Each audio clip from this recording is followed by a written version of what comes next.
Frères et sœurs, il m'a été donné aujourd'hui de nous parler un peu du symbolisme des plaies du Christ dans la Bible. Les plaies du Christ, ou cinq plaies, ce sont les cinq plaies des deux mains et des deux pieds de Jésus de Nazareth crucifié et cloué sur la croix, et sa plaie au fond de croix, faite par le centurion avec son javelot pour constater sa mort, selon l'évangile de Saint Jean en son chapitre 5. Et selon une prophétie de psaume 22, il est dit, je cite, « Ils ont percé mes mains et mes pieds ». Alors les figures et les symboles des saintes plaies dans la Bible, en les parcourant, elles sont celles-ci. Outre les prophéties explicites relatives aux plaies de Jésus, l'Écriture contient aussi des figures et des symboles dont la signification la plus secrète nous est indiquée par les pères de l'Église.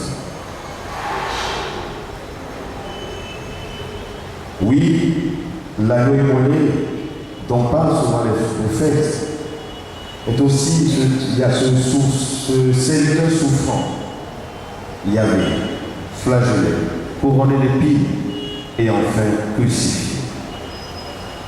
Et le premier symbole que nous pouvons retrouver dans la Bible, il est du livre de la Genèse, en son chapitre 2, au verset 10. Il est écrit, un fleuve sortait d'Éden pour arroser le jardin, et de là se divisait pour former quatre, d'où s'écoulait une eau abondante, fécondant tout le pays.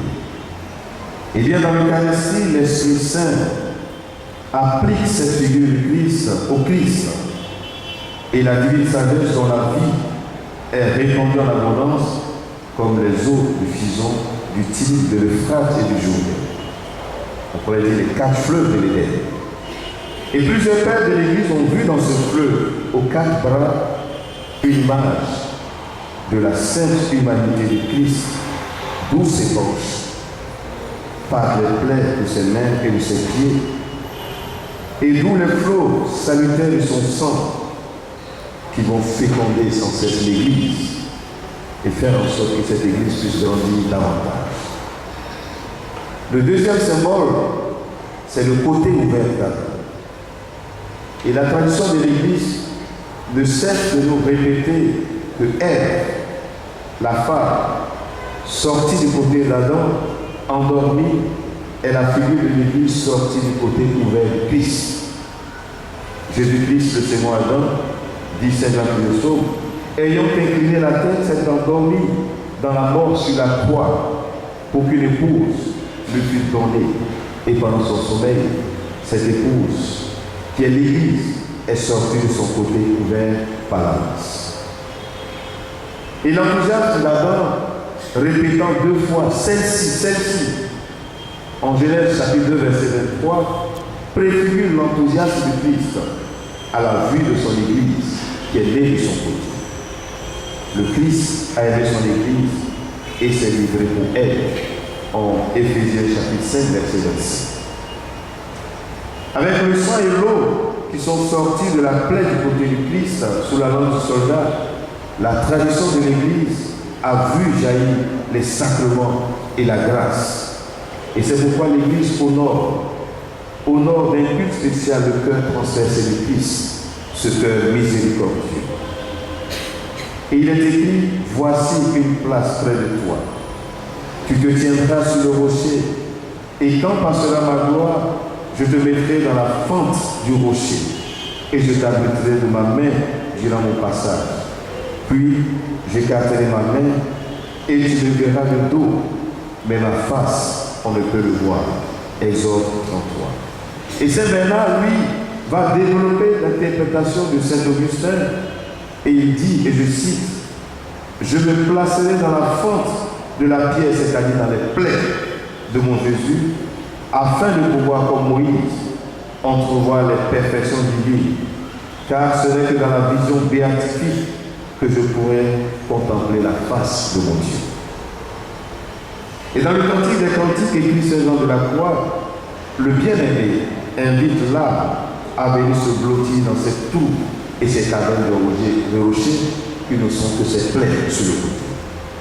C'est-à-dire, mystère, à se blottir dans le mystère du Christ, surtout ceux de sa passion, de tout ce qu'il a pu endurer, meurtri par son corps.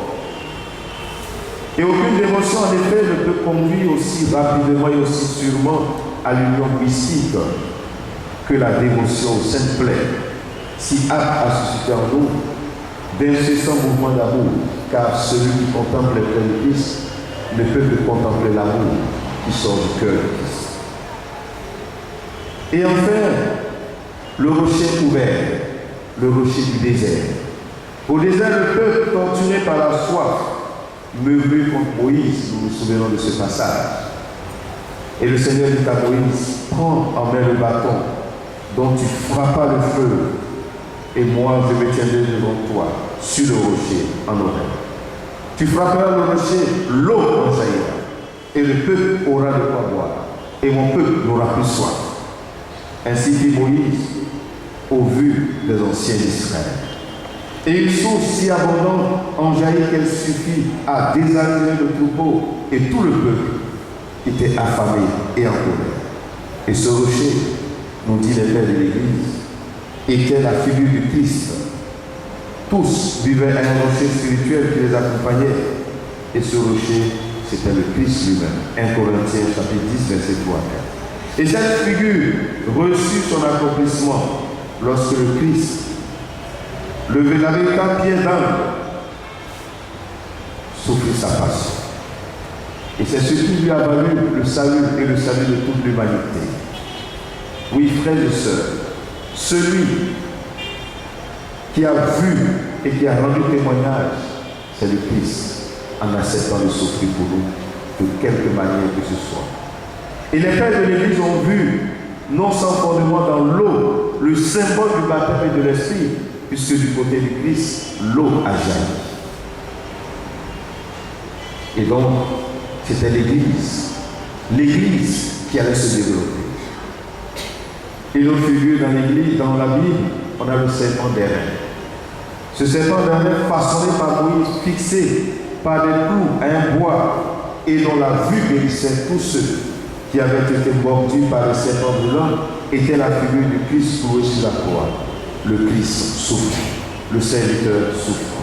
Et Jésus lui-même nous l'a dit dans son entretien avec Nicodème. Comme Moïse éleva le serpent au désert, ainsi faut-il que soit élevé le Fils de l'homme, afin que tout homme qui croit ait par lui la vie éternelle. Jésus crucifié et souffrant sur la croix est la cause du salut de l'âme de toute l'humanité et de notre corps, la résurrection. Il est dit en Isaïe chapitre 49, il fit de moi comme sa flèche, choisie et me mit en réserve dans son carquois. Et notre image, c'est cette flèche dont parle le prophète Isaïe. Toutes les créatures sont dans les mains de Dieu, autant de flèches capables d'ouvrir tous les cœurs. Car l'amour est créateur. Et c'est cette flèche dont parle le prophète Isaïe. Elle préfigure déjà cette lance qui va percer le côté, le cœur de Christ. Et ces souffrances sont aussi nos souffrances. S'il a souffert, c'est pour nous, c'est pour que chacun de nous soit sauvé. Mais quelle est cependant cette flèche choisie dont parle le prophète? C'est Jésus, couvert de plaies. Et après la prophétie d'Isaïe, nous montrant Dieu jouant, si on peut parler ainsi, David annonce la victoire de Dieu grâce à cette flèche. Vous lancerez vos flèches aiguës. Combien de cœurs frapperont, combien de cœurs vous verrez à vos pieds. Psaume 45. Et sous ce psaume, en effet, est messianique, car il décrit les noces du Christ avec l'Église. Et il montre aussi combien le cœur de Dieu est brûlant d'amour. L'eau qui a jailli de côté est le symbole de l'amour de Dieu pour chacun de nous. Ainsi donc, Saint Jean-Eudes, qui a fondé la spiritualité des saints cœurs de Jésus et Marie, lui, il va nous présenter autrement ce symbolise le cœur qui a souffert, le cœur blessé. Le cœur est mort de Jésus-Christ, comme il a lui dit. Il dit, à la croix du calvaire, Jésus a été meurtri, maltraité, blessé. Ainsi donc, il a été tué non pas pour une simple cause, mais pour le salut de l'humanité. L'œuvre accomplie par le Christ à la croix est une œuvre infaillible. Elle est une œuvre éternelle. Voilà pourquoi ses plaies, ses souffrances sont si infimes devant la souffrance de notre monde, devant le péché qui nous ronge. Pourquoi avait-il besoin de souffrir l'agonie, de pouvoir endurer toutes ses plaies et ses mépris à la croix? Eh bien, Saint Jean le dit, parce que l'homme a un problème fondamental. Chaque personne naît dans ce monde séparée de Dieu, car tous sont péchés et sont privés de la gloire de Dieu. Et donc, pour Jean-Eudes, la vie de toute personne sur la terre qui n'a pas encore expérimenté la douleur du Christ ne pourra pas comprendre la hauteur du pas. Le cœur blessé, symbole de l'amour inconditionnel. Et pour lui donc, Dieu a cependant décidé de résoudre le problème de l'homme, mais à sa façon, en se sacrifiant, en acceptant de souffrir pour chacun de nous. Alors, les plaies du Christ, pour lui, sont le salut de l'humanité. Puisque l'Église voit dans ses plaies la naissance de l'Église, voit dans l'eau qui jaillit de son cœur la naissance des sacrements. Pour lui donc, Jésus a souffert, certes, mais il a souffert pour que nous aussi, nous le souffrions. Et le sacrifice de Jésus-Christ à la croix est la solution unique, selon Jean-Eudes. Une solution permanente et éternelle pour Dieu, au problème du péché qui sépare l'homme avec son Dieu.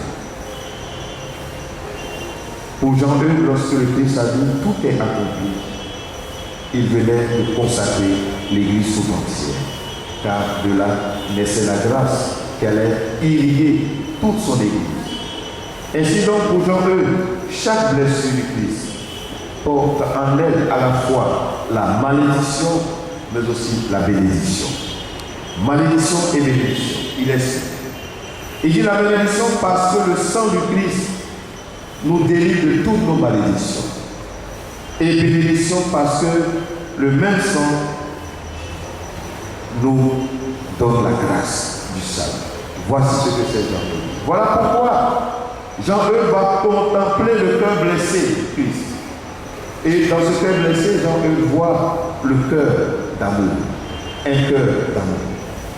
Dans une lettre adressée à sa congrégation, il écrit: quel cœur plus adorable, plus admirable et plus aimable que le cœur de cet homme Dieu qui s'appelle Jésus. Ce cœur auguste qui est la source de notre salut, qui est l'origine de toutes les félicités du ciel et de la terre, qui est une fournaise immense d'amour vers nous et qui nous songe jour et nuit qu'à nous faire une infinité de biens et qui est enfin créé de douleur pour nous en la foi, ainsi que le Fils de Dieu l'a déclaré à Sainte-Bénédicte. Voilà ce que. En effet, selon le Père Jean-Eudes, Jésus est mort de douleur et d'amour pour chacun de nous. Et on peut dire qu'il fut une victime d'amour et une victime de douleur. Le cœur de Jésus nous dit, Jean-Eudes, ce cœur blessé est plénitude et il est centre de la croix, lien de la terre et du ciel, icône d'unité. Car en recevant au cœur ces blessures, il a reçu aussi nos blessures. Le cœur que nous contemplons au centre de la croix, ce cœur blessé, le cœur de chair de Jésus, brisé par la lance, il dit, c'est dans le drame de la croix et dans le cœur ouvert que s'est révélée la gloire de l'amour et sa victoire définitive sur la croix. Et c'est de la blessure du cœur et de l'eau vivifiante que chacun de nous est appelé à cultiver l'amour. Comment ne pas aimer l'homme tout en sachant que c'est à cause de nos péchés que le Christ a souffert de ses plaies.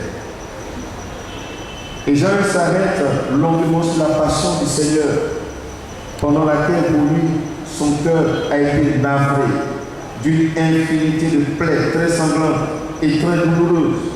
Ces plaies provenaient les unes des innombrables péchés du monde, et les autres des peines et des souffrances de ses enfants meurtris. Il dit, le divin maître fut le premier à en savourer l'amertume, car il avait la vue très nette vers le moment de son entrée dans le monde. Au jour de sa passion, toutes ces plaies, toutes ces douleurs d'ordre moral s'ajoutaient aux tortures physiques que le fit endurer ses douleurs. Au-delà de l'amour que Jésus nous a témoigné dans sa passion, le Père lui dit, pourtant, nous l'abrévions le temps d'ingratitude. Parce qu'à chaque fois que nous commettons un péché, nous revenons encore dans les plaies du Christ. C'est nous qui aggravons ces plaies. Il dit, vous nous avez donné votre cœur, Jésus, afin que nous nous aimions. Votre Père et vous, du même cœur et du même amour dont vous vous aimez. Oui, que nos louanges, que nos actions de grâce soient tournées toujours vers vous. Dès lors, ayant longuement contemplé les plaies du Christ, cette fournaise ardente, avec beaucoup d'amour et d'humilité, il dit, nous devons crier haut et fort, Seigneur, prends pitié de nos péchés. Frères et sœurs, depuis tout temps, et dans la Bible, comme nous venons de le voir, les plaies du Christ ont eu une préfiguration dans l'Ancien Testament. Déjà se profilait à l'horizon ce qui allait arriver dans le futur. Mais le cœur de l'homme est resté toujours dans le péché. Et le Christ a souffert. Donc on peut se poser la question, et si le cœur de l'homme ne s'était pas endurci, est-ce que le Christ serait mort? Est-ce que nous n'aurons pas à la vie éternelle? Dieu a déjà tracé le chemin du salut de toute l'humanité.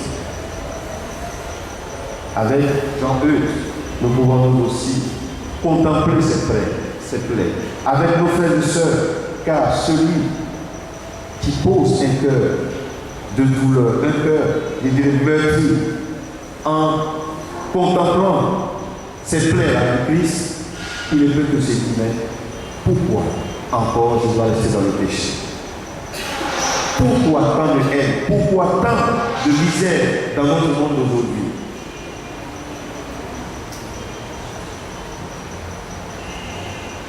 Les familles sont divisées. Les enfants ne se retrouvent plus. Que le cœur de Saint-Christ, que toutes ces plaies qu'il a endurées pour nous donne la claire vision de ce que nous devons être et de ce que nous devons plus faire. C'est-à-dire demeurer dans l'amour du Christ et cultiver l'amour les uns pour les autres. Puisse Dieu lui-même emplir nos cœurs de son amour, d'un amour inconditionnel les uns pour les autres. Avec Jean-Eudes, je voudrais terminer par cette prière. Il dit que heureux sont les cœurs qui se perdent dans les divines flammes du cœur de Christ. Heureux les cœurs qui pensent les plaies du Christ. Heureux les cœurs qui abreuvent le Christ souffrant. Détaché de tout, charitable, fidèle, soumis, embrassé d'un grand désir de gloire et de plaire à Dieu. Et en toute confiance, que le cœur et que les plaies du Christ nous conduisent sur le chemin de l'amour véritable, l'amour qui n'a pas de fin. Amen.